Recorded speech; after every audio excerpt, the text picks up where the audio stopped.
Hello, everyone. This is the People versus OJ Simpson, episode 5, y'all.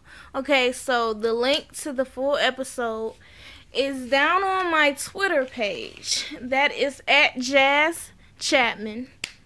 Okay, and if you don't know how to spell it, just look at the YouTube name. It's spelled the same way. So, y'all, we're gonna go ahead and get into this.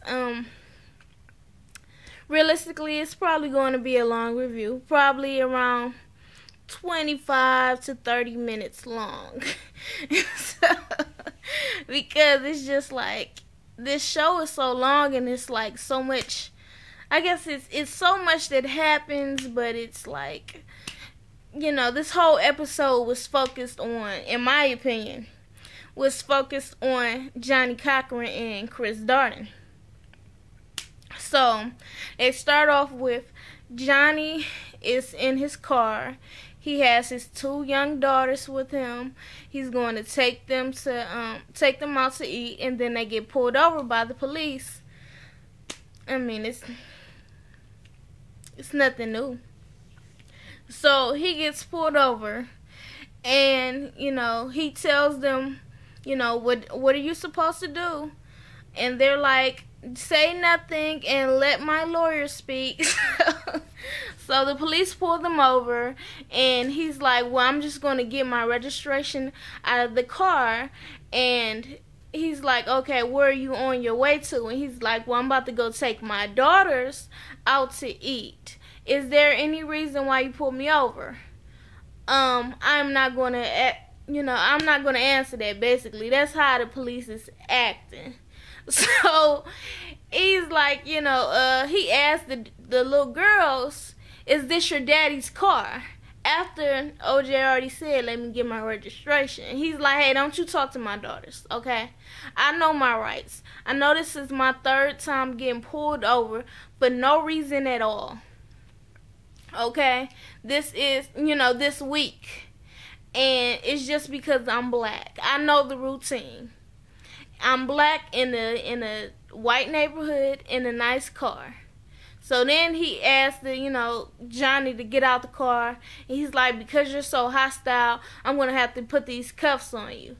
So Johnny's like, trust me, you want to take my ID out and you want to run it. Okay? And so the cop is still putting the cuffs on him. And he's like, listen, don't do anything you want to, you will regret later on. Go ahead and run my ID. So the cop goes and runs the ID. And Johnny turns around to his little girls. He's like, you know what? Everything's going to be okay. We're going to be in hamburger heaven or whatever it's called in 5 minutes. I swear. And while you have all these people watching them looking like, what did he do? It's very embarrassing. And so then the cop comes over to him, takes the cuffs off, and tells him to turn around. He was like, you have a nice day, assistant attorney, district attorney. So he gets in the car. Little girl is like, Daddy, what did he say? Did he call you a nigger? And he was like, no, he didn't say that. Don't you ever use that word. And, he didn't have to. Okay? It was just grown-up talk. Everything's going to be okay.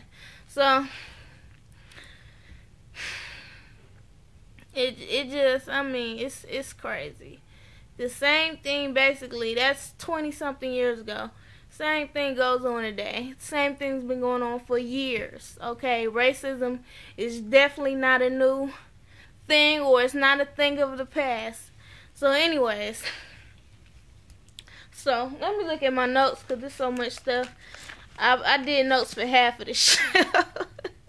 So, anyways, the next day show Johnny, he's at the church, and the pastor starts praying for him for his trial on OJ and, wishing him the best. Meanwhile, they're having this broadcast, because Johnny is really working this. He is really trying to get, the black people on his side about this. So then afterwards, there's a reporter out there, and then they asked him about Chris Darden, and he was like, basically, Chris Darden is being used because he's black. And Chris Darden is sitting there watching, and now he feeling some type of way because now he just realized he's being used because he's black. Yes, you are. I don't know why you didn't get that. They have not tried to get you on the team before, and all of a sudden, now that they have just about a whole black jury, now they want you on the team because they need somebody black on the inside. They realize that the black people ain't feeling Marsha like that. They need somebody. So yes, that's why they're using your ass. Anyways, so now they're back at the I guess the Cochran firm, and Bob Shapiro is out there with Douglas talking. He's like, I can't believe him. And he was like, who are you talking about? He's like, Lee. I know he gave that story to the press saying that I'm over my head. And I'm sitting there like, yeah, he did you in. He really did. And he's like, he's supposed to be my friend. And Douglas was like, well, why do you still talk to him and stuff like that? And he's like, well, he's my kid's godfather. And I'm like, he is not your friend. So anyways, so he stands out there, then he goes in there, and Johnny's like, I don't even want to hear what's going on. You can have a seat. And he's sitting there looking at Lee, and he's like, Judas, and he's like, oh, so you're Judas, so I'm Judas, so what does that make you, Jesus? Okay, why don't you blow it out your ass, Bob? And it's ridiculous. Okay, it's funny, but why can't you all just be a team? Just let that little petty bullshit go. So, anyways, looking at this. Okay, so basically they're sitting there talking, and they're saying that, Robert is like, do you know that their witness is a dog? Okay, and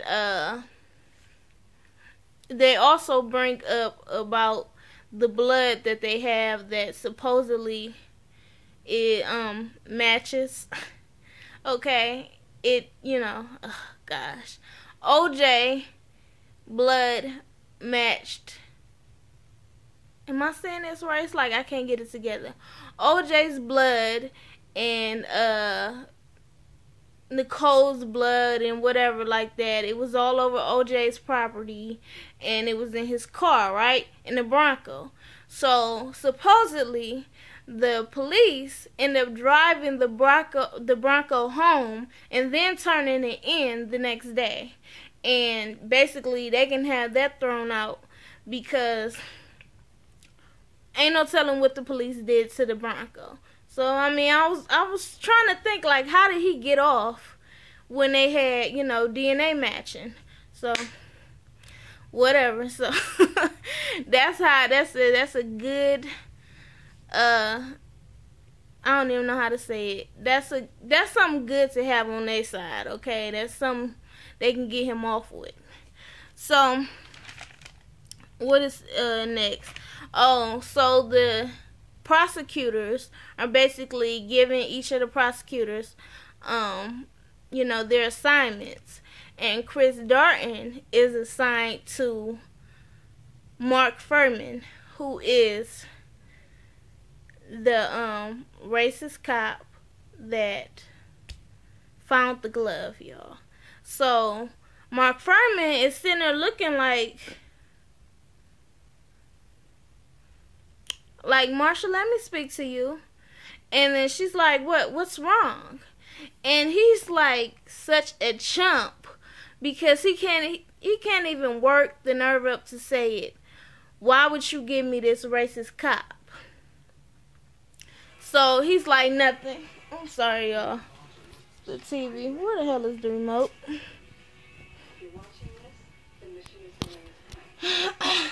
I had the man on pause and it just came off. So anyways, now he has to go and question Mark Furman. He's got to be the one to basically interrogate him. And defend him at the trial, which it makes him look like such an Uncle Tom and such a damn fool that you would go on this trial and defend this racist man as a black man. It's just so stupid. So anyways, he's like trying to come up to, Marsha, trying to make up any excuse. We don't really need him. Marsha's like, we definitely need him. Are you prejudging us because you're black? And he's like, well, you don't understand. Like, I feel like basically he's got to prove himself because he's the only black person with all these white people. So he goes and interrogates Mark Fuhrman, and Mark Fuhrman is saying all the right stuff, right? But you can feel that he can feel that he's full of shit. So that's it with that for now. Mr. Dunn, this guy, Mr. Dunn, I don't even really know the purpose. I guess he has more of a purpose later on in the story as it goes, but this guy, Mr. Dunn, is in the office with the judge. I forgot the judge's name, okay, but it doesn't even really matter. I kind of like the judge. The judge seems to be the only one that has pure intentions in all of this, okay? That isn't undercutting anything. So, he's in there talking to him, and he's like, well, I'm going to sit you next to the Goldmans, okay? And I will trust that you will not talk to him about any inappropriate, stuff that has to do with the case, and what that doesn't have to do with the case, I guess. And that you will not be biased because of you having a daughter that was killed.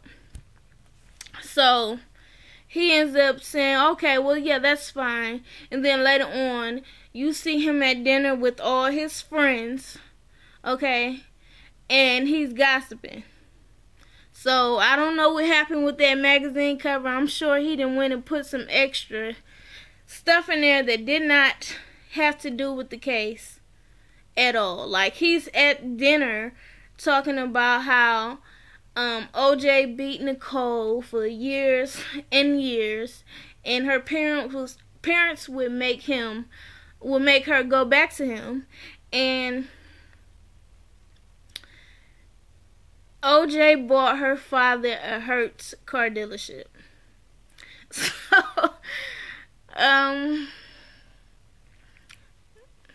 yeah, if that is true, it's pretty fucked up. So, anyways, and he was talking about how she was, I guess, 17 or 18 when they first got together. Makes sense on why she would be with the married man for 2 years. Anyways, so, sorry, looking at my list again. There's so much stuff that happened in this show. So basically, they're going back to trial again. And now it's Chris Darton's turn to talk.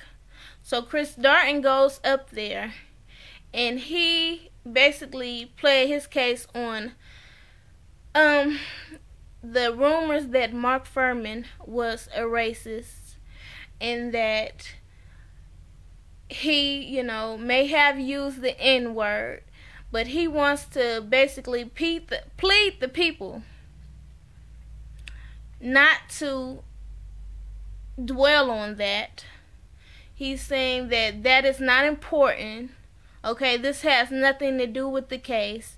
And once you bring up that whole situation of him saying the N-word, then black people basically become emotional and they don't hear anything else, and basically they're going to be out for Fuhrman because he's racist, and then they're going to be on OJ's side.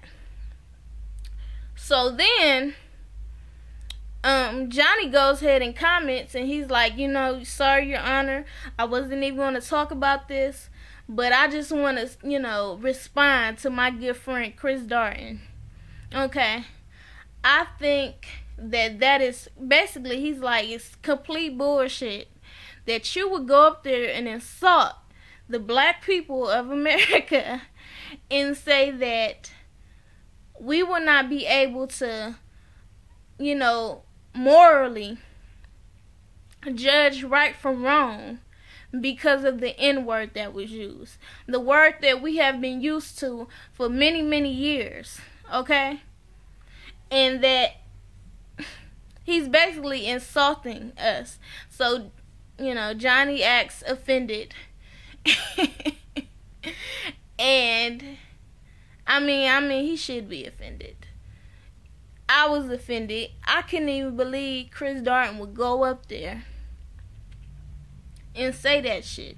You don't realize how much the people or your colleagues are making you look so stupid by putting you up there to go ahead and defend Mark Furman, or basically, like Johnny said, apologize for his racistness. Like, come on.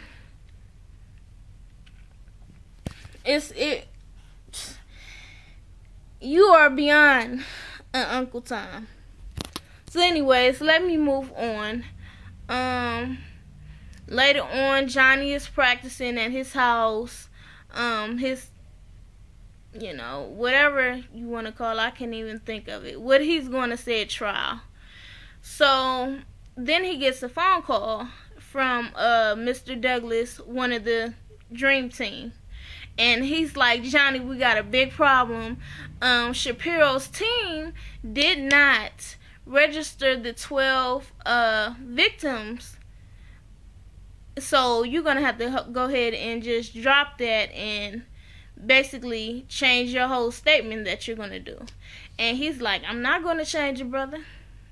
There comes a time, okay, when we have to fall on our sword for our client. And this is your time. So Johnny is going to go ahead and still put the 12 victims the 12 witnesses that they have. So the next day at court,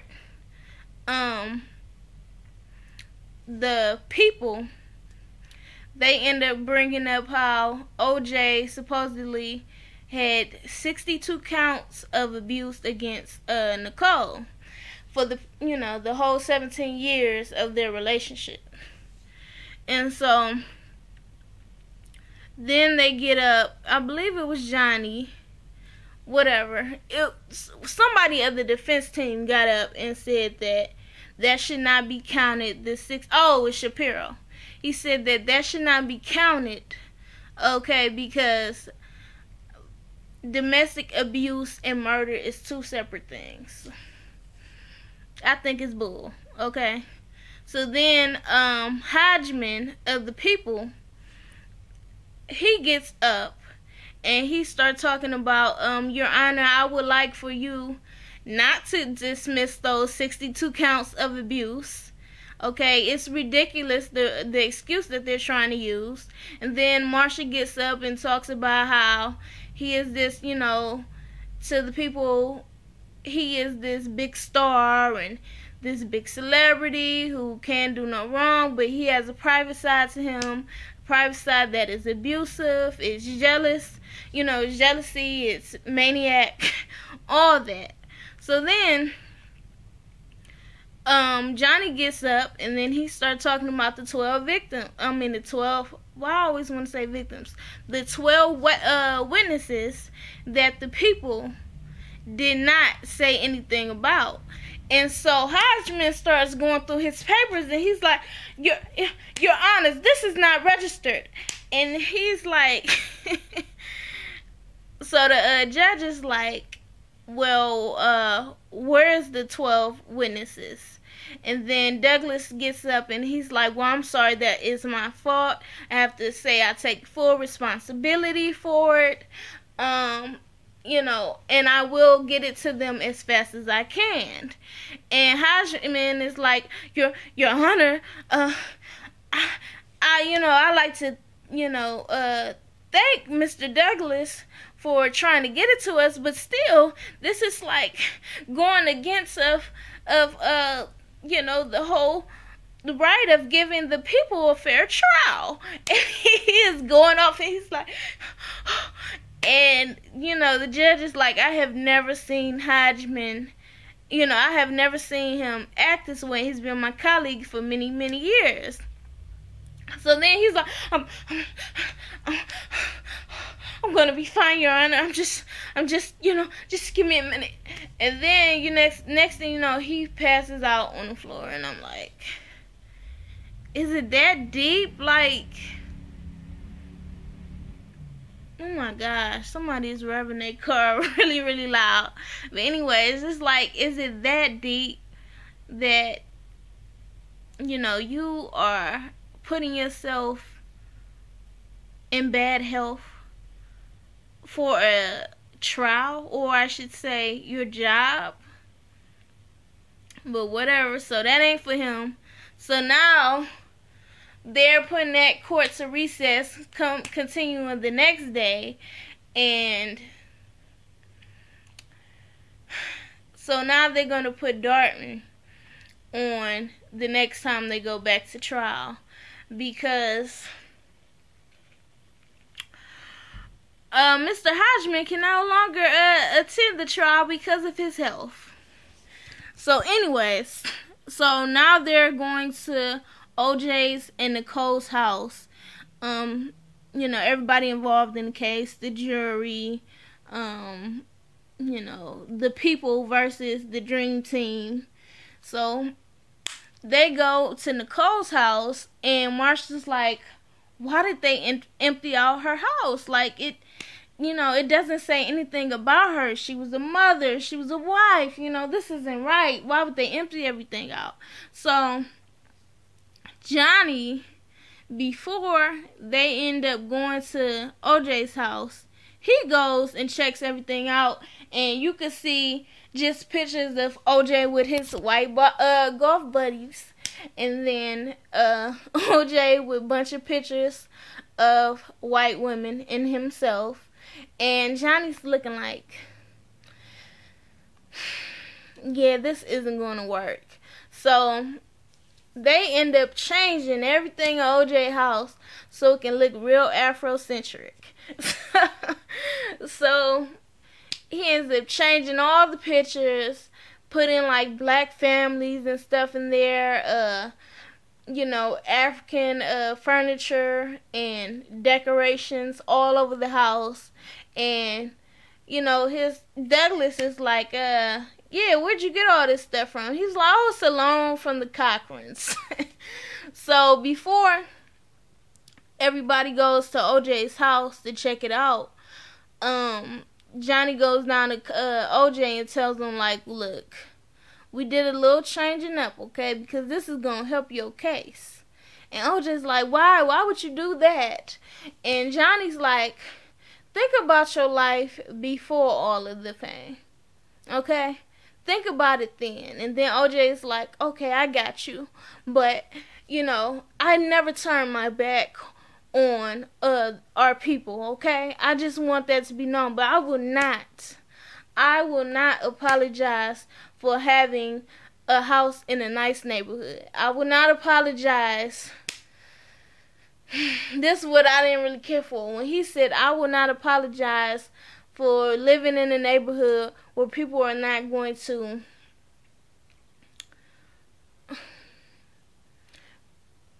crawl over his fence. Or jump his fence, I should say. Okay. How do I say this? You don't have to live in the hood, OJ. It's very understandable, okay? But that doesn't mean that you have to live in an all-white neighborhood. Now, I have no problem with that. I've said this in another video this past week. I have no problem with trying to, with wanting to, I guess, integrate with other races. But when you start acting like this race is better than the next race, then I have a problem with that. Like, you need to check yourself on that. Okay? So anyways, so now they're at OJ's house, and even OJ is looking around like, what in the hell is all of this? And I believe he went over to Robert and was like, those are not even my kids on those pictures. So, I don't know where the hell Johnny got those pictures at. How you not gonna put pictures of his kids up? Okay, that didn't make sense to me. But they're all checking it out, and they're looking at the Heisman, and you got some of the jury walking through, and they're like, oh yeah, that's it right there. And they're just like big fans. And so then they're all outside in the back, looking at his statue, and Chris Darton goes and sit down on a bench, and OJ's like, get up, you don't need to be sitting down on my bench, get up. And then so Darton is like, you need to control your client, and they go and take OJ back, and Johnny was like, look, I didn't come over here for no mess, okay? I just wanted to tell you that, I mean, don't defend Furman, okay? Let the white people do it. And so that got to Darton. So now he's on the phone at home talking his daddy, talking about who do he think he is, and I'm this and I'm that. And his dad like, are you done? Okay, you've been ranting on about Johnny for the past 20 minutes and how big and bad you are. How about this? Maybe he was giving you advice from black man to another black man. And truthfully, that's what he was doing. It wasn't nothing about trying to intimidate you. Now, he may try it other times, but he's absolutely right. You are out here making yourself look so foolish, and you are nothing but that damn puppet. Okay, you ain't nothing but the prosecutor's puppet. So then, next he's at work again with Marsha, and I believe he had to go and interrogate Mark Furman again. And he's like, this is wrong. Okay, I can just tell that he is racist. Okay, it's certain ways that he acts that you can just tell he's racist. And this is ridiculous. And Marsha's like, this, Chris, I need you to get with it, basically. And we picked you because we thought that you would be a great asset. And he's like, you picked me because I'm black, and that you have an all-black jury. And so she's standing there looking stupid. I'm like, finally, you done talked up for yourself. So then at the end, they show Mark Furman, and he's standing in front of his, how do I say, his his display at his home, and he's cleaning it, and it has swastikas on it. His chains with swastikas, and I'm like, yeah, he's trying so hard to act like he is not racist. He even saying, you can ask the people, I have black colleagues. Well, that you have no control over. But that's it for this episode. If I missed something, y'all let me know. Sorry y'all for getting stumped a couple of times. I don't know. Head's hurting a little bit. But that's it. Thanks for watching. Like, share, comment, and subscribe. Bye.